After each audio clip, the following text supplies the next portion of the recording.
हमारे ब्रज की दो सखियां यमुना जल भरने गई तो दोनों सत्संग करती थी आपस में। दोनों आपस में कहे, बोले भैया हमने कन्हैया की कथा तो बहुत सुनी लेकिन कन्हैया कभी देखे नहीं है। दूसरी बोली, अरे कन्हैया पता हो कहां रहे? बोले कहां रहे? वो संतन के पास रहे कन्हैया। अच्छा, बोले कहां पर? वो संतन के संग झोली रहे ना, वह झोली में बैठो रहे अंदर कन्हैया। अच्छा, कब मिलेगो हमें, कब दर्शन देगो झोली ते निकल के? तभी एक संत वहां पर आकर के यमुना किनारे बैठे, उन्होंने अपना झोली कमंडल सब उतार के वहां रख दिया और स्वयं यमुना जी में स्नान करने चले गए। अब तो दोनों सखी बोली, बोले भैया या की कमंडल या की झोली में जरूर कन्हैया बैठे होंगे, चल चल के दर्शन करें। बोले कहीं संत निकल के नहीं आ जाए। बोले अरे जितने में आवे को इतने तो हम देख के वाकू भाग जाएंगे। अब संत की झोली खोली, झोली में खूब सारे ग्रंथ निकले, ग्रंथों को निकाला, आदि आदि सब निकाले।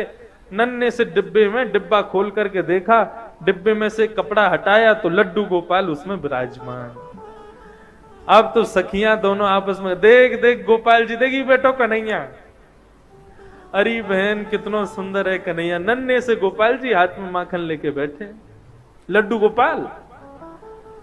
बोले सुन सुन, डिब्बा में बैठे, जल्दी बाहर निकाल। अब जैसे ही बाहर निकाले तो दूसरी सखी बोली, देख कन्हैया डिब्बा में बैठे बैठे उनके हाथ पांव कैसे सिकुड़ गए हैं। अब लड्डू गोपाल के तो हाथ पांव ऐसे ही रहते हैं, लेकिन गोपी का भाव कैसा? बोले देख हाथ पांव डिब्बा में बैठने से सिकुड़ गए इनके।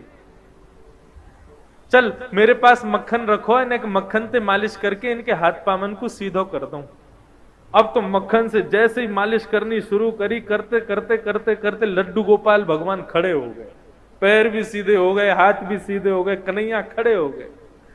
जैसे ही खड़े हुए इतने में संत आए, और संत जैसे ही आए तुरंत कन्हैया को रख करके डिब्बे में भागी वहां से। संत ने आकर के देखा तो लड्डू गोपाल, जो कि लड्डू गोपाल के रूप में थे, वो खड़े हो गए हैं।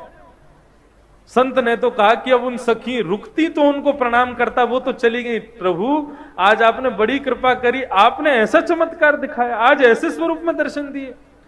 साष्टांग दंडवत करके जैसे ही चरण स्पर्श किए, संत का स्पर्श करते ही लड्डू गोपाल फिर से लड्डू गोपाल बन गए। संत के नेत्रों से आंसू बहने लगे, 2-4 घंटे रोता ही रहा। बोले प्रभु उन सखियों को यह तक नहीं पता कि आपके भोग के लिए मंत्र क्या बोलना चाहिए, आपका स्पर्श कैसे करना चाहिए, आपका भोग कैसे लगाना चाहिए। ऐसी अबोध उन सखियों के भाव से आप सीधे हो गए, और मैं जिसने आपकी प्राप्ति के लिए घर छोड़ा, परिवार छोड़ा, सब कुछ छोड़ के सन्यासी बना, मेरे स्पर्श करते आप फिर से लड्डू गोपाल बन गए। क्यों? आपको मैं प्रिय नहीं हूं? भगवान बोले अब तो बोलना ही पड़ेगा। तुरंत गोपाल जी बोलने लगे, बोले देखो हम आपके पास रहते हैं क्योंकि आप भाव से हमारी सेवा करते हो, लेकिन आप सदैव हमको मूर्ति मानते हो। उन सखियों ने हमको मूर्ति नहीं माना, इसलिए हम खड़े हो गए। ये मूर्ति भाव अपने हृदय से निकाल दो। हम सदैव आपसे भी बात करेंगे।